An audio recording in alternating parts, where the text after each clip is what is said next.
Assalamualaikum warahmatullahi wabarakatuh. Halo warga belajar semua, apa kabar kalian hari ini?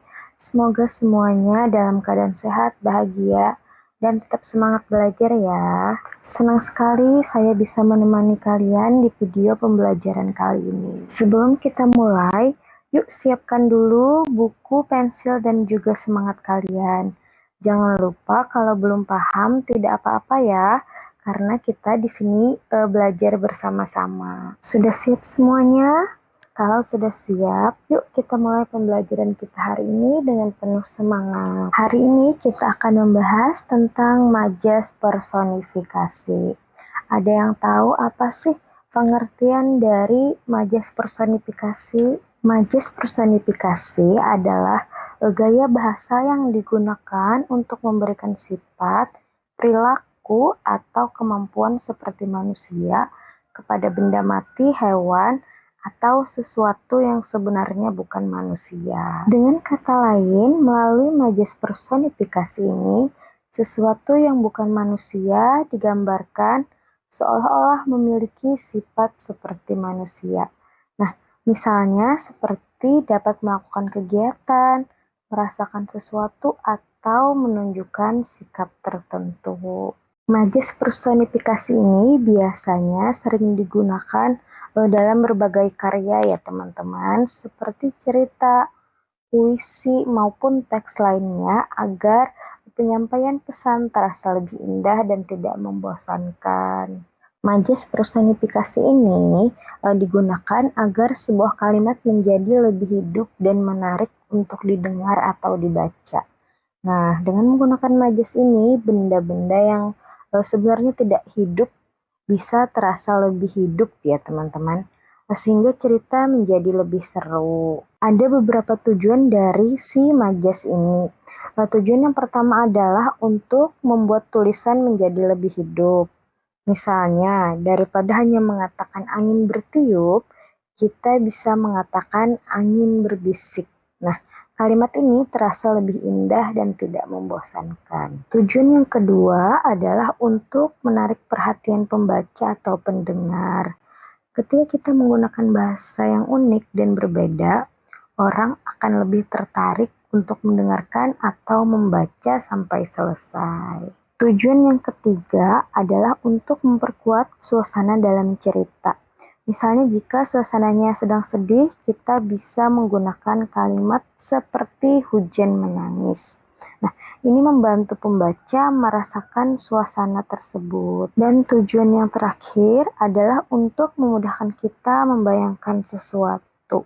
Dengan adanya sifat manusia pada benda, kita jadi lebih mudah memahami dan membayangkan apa yang sedang terjadi.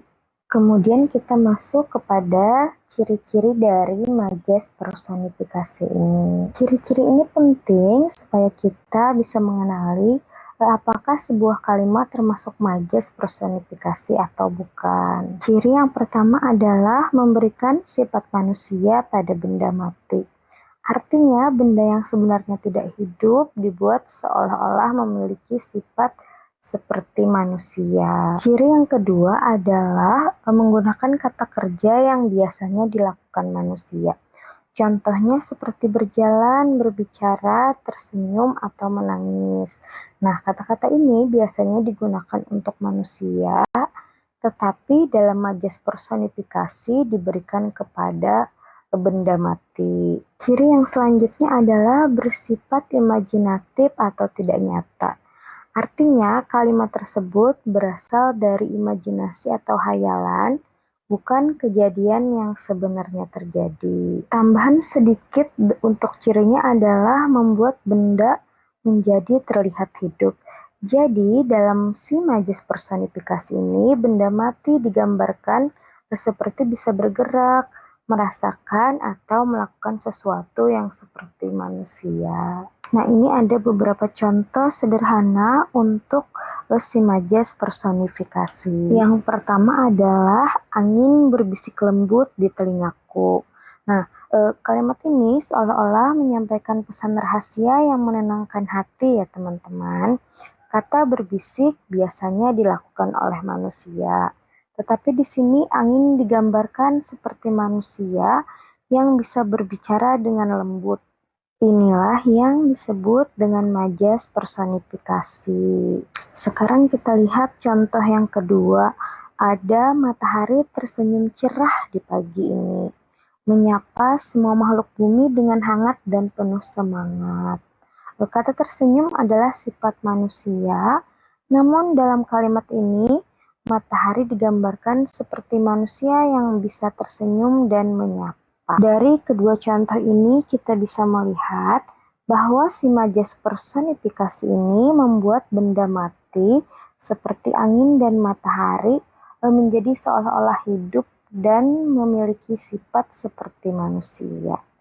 Nah, dengan cara ini, kalimat menjadi lebih indah, lebih hidup, dan lebih mudah untuk kita bayangkan. Jadi, majas personifikasi ini sangat membantu kita ya dalam membuat cerita yang lebih menarik. Sekarang kita lihat contoh penggunaan majas personifikasi dalam kalimat ya. Contoh pertama ada jam dinding terus berlari mengejar waktu. Nah, coba kita perhatikan kata berlari di sini ya. Jam dinding sebenarnya adalah benda mati. Jadi tidak mungkin benar-benar bisa berlari seperti manusia. Namun dalam kalimat ini, jam dinding digambarkan seolah-olah bisa bergerak cepat seperti manusia yang sedang berlari. Nah, itu tadi yang disebut majas personifikasi ya, yaitu memberi sifat manusia kepada benda mati. Contoh selanjutnya ada ombak memukul pantai dengan amarah. Di sini kata yang digunakan adalah memukul. Ombak sebenarnya tidak punya tangan dan tidak bisa memukul seperti manusia. Jadi ini adalah majas personifikasi. Selain itu ada juga kata amarah yang biasanya merupakan perasaan manusia. Tapi dalam kalimat ini, ombak digambarkan seolah-olah sedang marah dan memukul pantai dengan kuat. Jadi dari kedua contoh ini, kita bisa memahami bahwa majas personifikasi membuat kalimat menjadi lebih hidup dan menarik ya, karena benda mati dibuat seolah-olah bisa bertindak dan merasakan seperti manusia. Sekarang kita lihat contoh majas personifikasi dalam bentuk puisi ya. Perhatikan kalimat berikut. Nah, langit menangis di sore hari membasahi hati yang sepi.